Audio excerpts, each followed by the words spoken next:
What is going on, everyone? I finally got the chance to see Josh Safdie's new cinematic panic attack. I think that's the best way I can describe it. Marty Supreme.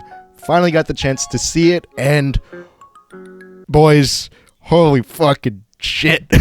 Marty Supreme stars Timothee Chalamet as Marty Mauser, an egotistical but skilled ping pong player who must find a way to acquire the money he needs in order to be able to attend the Ping Pong World Championships in Tokyo. This movie is also set in the 1950s.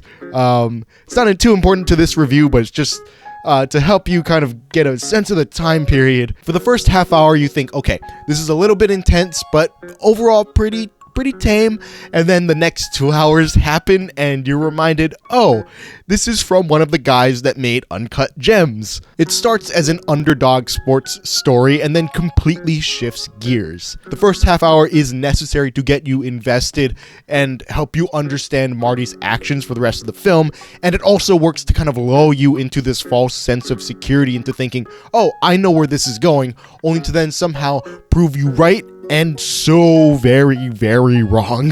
The film does everything it can to make you as stressed as possible, and it completely succeeds in that. Most of the film appears to be shot in like really tight close-ups or mediums. It works to make you feel just so cramped and claustrophobic throughout the whole runtime. There's only wides when we need them, like during the ping pong games, but even then, they're still beautiful and stunning and captivating and somehow still equally as intense visually. The sound mix in this thing is also just insane. People are nonstop yelling or talking over each other for the entire film. The movie was played loud as fuck in my theater. It was just this constant cacophony of noise, and it worked perfectly to just spike your anxiety and keep you on edge. The only bits of silence are very short-lived, and even then, those moments of silence are used for tension, not a break from the stress. There are scenes in here that feel very reminiscent of something you'd see in a horror film, and there's one right before the third act that really stands out in my mind. There, the silence makes that scene stressful. This film uses the two extremes of sound and uses them both to create the same effect. By the end of this thing, you're just gonna feel like completely drained and exhausted, or well, that's how I felt anyway. But that just means the film did its job and was very, very effective in what it was trying to do. Pacing of this film is just so insanely quick. This film is just constantly going, and going. The film is 2.5 hours long. It's a big, beefy film, but it justifies that length. You will feel it due to the high intensity that the film maintains, but in this case, it's not a bad thing. Marty himself believes he has a purpose to be a great table tennis player. Thus, he views himself as better than everyone else, and the 2.5 hour runtime is about him trying to prove that to people. Whether that's through deception or genuinely showing off real skill in his game, every scene and every plot thread, of which there are many, basically boiled down to the simple idea that Marty has something to prove. His ego is what's driving the narrative forward. The film is structured in a way where Marty has a small victory and then something happens that sets him 3 steps back. That's how most of the scenes play out. It is predictable, but you're just so intrigued and invested and curious about just how bad things will go for him that while it is predictable from a structure standpoint, it is not predictable when it comes to the specifics of the story, which is what matters more. Marty is presented multiple times with the opportunity to do the right thing. However, because of his own ego and his own desire to prove himself, he consistently makes the wrong decisions, which results in some kind of karma for him. For example, he is given a bunch of money from an injured mobster to take his dog to the vet. Marty, of course, does not take the dog to the vet and instead takes the money and tries to hustle some guys playing ping pong in an attempt to turn the amount he got from the mobster into even more money. Of course, the result of that sequence does not end very well for Marty. This film could just be titled Karma. His own belief that he is above everyone else is what gets him into trouble, and the consequences of his actions range from being darkly comedic to downright terrifying. Having someone like this as your main character could be annoying or frustrating, but god damn, Chalamet makes this character electric. The acting here is just so good. It is top notch.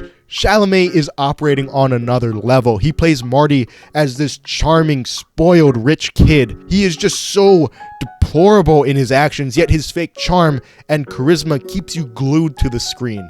You can tell Marty is putting on an act for most of the runtime, and not a very good one either, as a character says to him later in the film. I would be lying if I said this wasn't at least one of the best performances I saw in a film that came out last year. He is just so good here. We also need to talk about Odessa Asian, who plays Marty's childhood friend Rachel, whom he is also having an affair with. She is kind of the heart of the film and brings a small sense of warmth that it needs to sort of balance out the anxiety of it. That's not to say she doesn't also have moments of very high intensity in this. She has a lot of those, but her character is the most morally good of the cast, and she also portrays her as someone that is just trying to be heard or to be seen or to be loved. Tyler, the creator, is also in this movie. He, much like ASEAN, brings a warmth to the film. He was just a joy to see on screen. He doesn't have a lot of screen time, but I loved every second of him in this. His acting felt so natural, and he plays off of Chalamet so very well. They have a really great dynamic, and you buy into their own friendship. He feels like Marty's only real friend throughout this whole thing, so you can imagine how that ends up for him. All the other actors in this are also top notch, and I mean, this is a stacked cast with people like Fran Drescher, Gwyneth Paltrow, Penn Jillette, who looked unrecognizable here to me. I don't know why. I didn't know it was him till I heard his voice. Unfortunately, even Kevin O'Leary, Mr. Wonderful himself, is good in this movie. He really just had to play himself. His character is this asshole businessman who takes a slight interest in Marty and the table tennis scene, but he is very engaging and acts as a nice foil to Chalamet. Chalamet is just bullshitting the entire film, and then, oh, here comes Mr. Wonderful. He steps in, he challenges him with his own bullshit act. So every scene with the two of them is just this standoff of egos and power. Their scenes together are so good. And I hate that I liked watching Mr. Wonderful. Fuck you. I'm really struggling to think of any negatives here. I mean, this is a very rare case where I'm just so completely enthralled and so full of excitement about a film that I have nothing to say but praise for it. It's just so electric, so nerve-wracking, so darkly comedic. It's great and easily one of my favorites of the year. It's up there with One Battle After Another, up there with Sinners, up there with Wake Up Dead Man. It's a 5 out of 5 for me. What can I say? I need to make this very clear. Take my review as both a recommendation and a warning. You will be very stressed watching this, so if it doesn't sound like your thing, stay away. But if it even intrigues you just a little bit, give it a shot. At least watch through the first 45 minutes, because, the first half hour, not too stressful. After that, very stressful. You get a small taste of that. 45 minutes in, not your thing. Move on, but at least you gave it a shot. I think even if you don't enjoy it, I think you can at least be able to appreciate the artistry of it and the masterful display of filmmaking here. This is an all-timer for me. I think this is just so good. But have you guys seen Marty Supreme? What did you guys think of it? Let me know down in the comments below. I'd be really interested to hearing your thoughts on it. I also want to know your thoughts on the ending, but if you are going to talk about spoilers, please leave a spoiler warning in the comments.